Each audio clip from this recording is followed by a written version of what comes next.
Chapter 1. The bird arrives. It began on a Tuesday morning.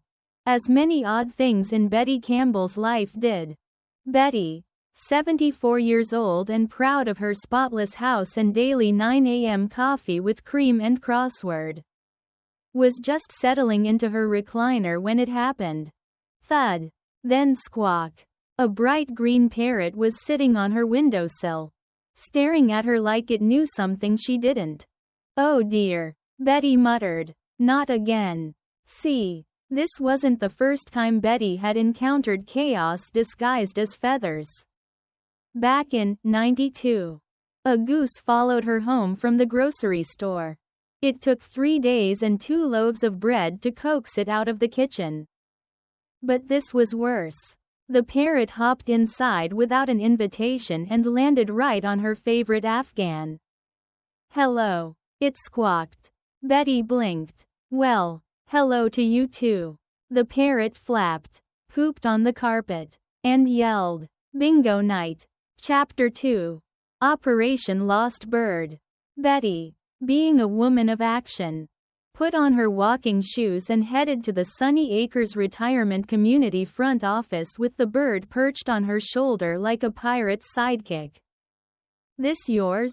she asked the receptionist, holding up the bird. The receptionist, Skylar, who was young enough to think avocado toast was a personality, looked confused. No?" A small group gathered. Doris from Unit 12 peeked over her glasses. "That's Charlie. Belongs to Marvin. He lives on the 3rd floor." "I thought Charlie died in 2018. Someone whispered. "No," said Doris. "That was his wife." Betty, horrified, marched upstairs. Marvin opened the door in plaid pajama pants and a Hawaiian shirt. "Ah, Charlie, you rascal. You mean this is your bird?" Betty asked. "Nope. My Charlie was a cockatoo. This one's an imposter. But I'll take him."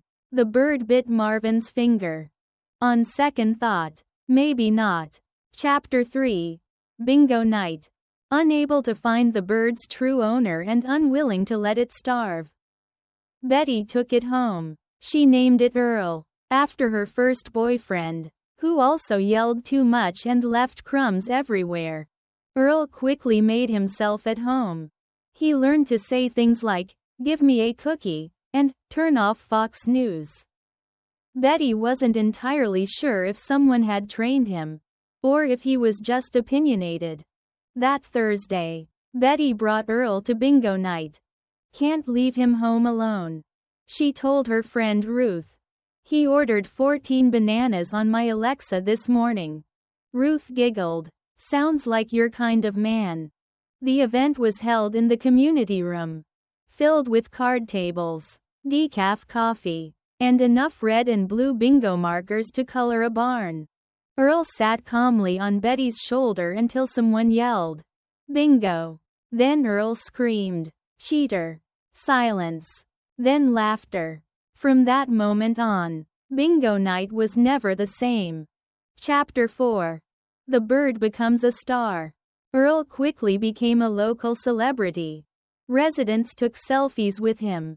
Skylar added him to the Sunny Acres newsletter. Ruth knitted him a little scarf. Earl, for his part, soaked it all in. He'd strut across tables, steal crackers, and mimic voices with disturbing accuracy. "Bingo," he'd shout in Ruth's voice. "Lying liar," he'd say in Doris's. George from Unit 3 started wearing headphones just to escape him. Betty found herself enjoying it. Earl gave her routine a jolt. For years, days had blended together, crosswords, Price is Right reruns, Meatloaf Thursdays. But now, every day was a new mystery. Like the time Earl locked her out of her phone by screaming gibberish into the microphone. Or when he tried to order a treadmill. "He thinks I need more steps," Betty grumbled. Chapter 5. The Bird Showdown. Not everyone loved Earl. "This is a retirement community," sniffed Walter Hensley, President of the Residences Board. Not a zoo. He's a parrot. Not a rhinoceros. Betty replied.